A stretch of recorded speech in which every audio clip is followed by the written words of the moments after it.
আসসালামু আলাইকুম। আমাদের ঘাসের জমির পাশে বেশ কিছুদিন আগে আমরা কিছু কচু চাষ করেছিলাম। সময়ের অভাবে আমাদের এখানে তেমন একটা আশা হয় না, যে কারণে এই কচু ক্ষেতের তেমন একটা যত্নও হয়নি। যেহেতু এই জায়গাটা প্রতীত ছিল, অর্থাৎ এখানে কোনো কিছু চাষ করা হতো না, যেহেতু একটু গর্ত টাইপের, এখানে পানি জমে যায়, যে কারণে এখানে আমরা কচু লাগিয়ে দিয়েছিলাম। এখন যেহেতু বর্ষার সিজন, তাই প্রতিদিনই প্রায় বৃষ্টি হয়। এই বৃষ্টির কারণে এই কচু ক্ষেতের কচু থেকে বেশ কিছু লতি আমরা দেখতে পেয়েছি গত কয়েকদিন আগে। তাই ভাবলাম যে এই প্রতীত জায়গা চাষ করা কচুগুলিকে সুন্দর করে পরিষ্কার করে তারপর এই জায়গাটাতে আমরা হালকা কিছু সার দিয়ে দিই, তাহলে এই কচুর লতিগুলি আরো বেশি পরিমাণে বের হবে ইনশাআল্লাহ। এগুলি আমাদের উপরি ফসল। এর কারণ হচ্ছে এই জায়গায় যদি আমরা কচু চাষ না করতাম, তাহলে এই জায়গাটা এভাবেই পতিত পড়ে থাকতো, এই জায়গায় অন্য কোনো জিনিস চাষ করা যেত না, কারণ এখানে ছায়া পড়ে। এর পাশাপাশি এই জায়গাটা হচ্ছে একটু গর্ত টাইপের, যে কারণে এখানে পানি জমে যায়। গতকাল থেকে এই জমিটা আমরা পরিষ্কার করা শুরু করছি, অর্থাৎ এই কচুর জমিটা আমরা গতকাল থেকে পরিষ্কার করা শুরু করেছি। তো আজকে আমাদের প্ল্যান হচ্ছে এটাকে আমরা আজকের দিনের মধ্যে পরিষ্কার করে একেবারে সার দিয়ে তারপর এখান থেকে যাবো ইনশাআল্লাহ। এই কারণেই আমরা খুব সকাল সকাল এই জমিতে এসেছি। এরপর এসেই এখান থেকে কিছু কচুর লতি আমরা উঠিয়ে তারপর বাড়িতে পাঠিয়ে দিয়েছিলাম, যাতে করে রান্না করে ওটা আমাদের জন্য পাঠিয়ে দেওয়া হয়। কারণ যেহেতু আজকে জুমার দিন ছিল এবং জায়গাটাও অনেক বড়, তাই কাজ করে শেষ করতে করতে আমাদের নামাজের ওয়াক্ত হয়ে যাবে, যে কারণেই আমরা এটাকে দ্রুত শেষ করার জন্য আর বাড়িতে ফিরে যাব না। সকালের নাস্তাটাও আমরা এখানেই করব।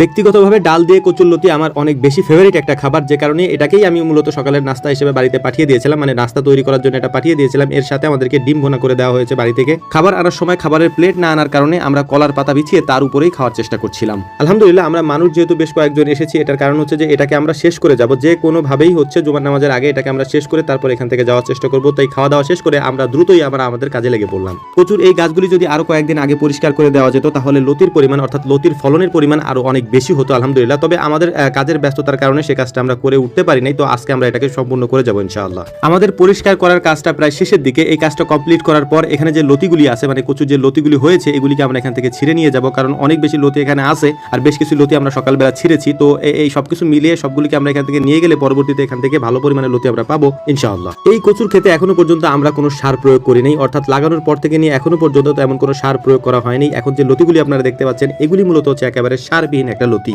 তবে মাঝে মাঝে পরিষ্কার করে কিছু সার যদি আমরা দিতাম, তাহলে আল্লাহর রহমতে আরো বেশি পরিমাণে ফলন হতো। তো সেটা আমরা করতে পারিনি, আগেই বলেছি কাজের ব্যস্ততার কারণে এই কাজটা আমাদের করা হয়নি। তো এখন থেকে এটা করে নিয়মিত আমরা করার চেষ্টা করবো ইনশাআল্লাহ। তো আমরা এখানে যে কয়েকজন ছিলাম বাড়িতে লতি নেওয়ার জন্য, আমরা হালকা কিছু মানে অল্প কিছু লতি কেটেছি এখান থেকে। এর পাশাপাশি আমি বাড়িতে নেওয়ার জন্য দুইটা কচুও কেটেছি, দেখার জন্য পরীক্ষামূলকভাবে যে এটার স্বাদ কেমন। যে লতিগুলিকে আমরা বাড়িতে নেওয়ার জন্য উঠিয়ে এনেছি, ওই লতিগুলিকে সুন্দর করে বেঁধে নিচ্ছিলাম আমরা। এর পরবর্তীতে যে লতিগুলি হবে, ওই লতিগুলি অনেক মোটা হবে ইনশাআল্লাহ। এর কারণ হচ্ছে যে বিকালের দিকে আমরা সার দিয়ে দেবো। এখন যেহেতু নামাজের ওয়াক্ত হয়ে গেছে, আমাদের দ্রুত চলে যেতে হবে এখান থেকে।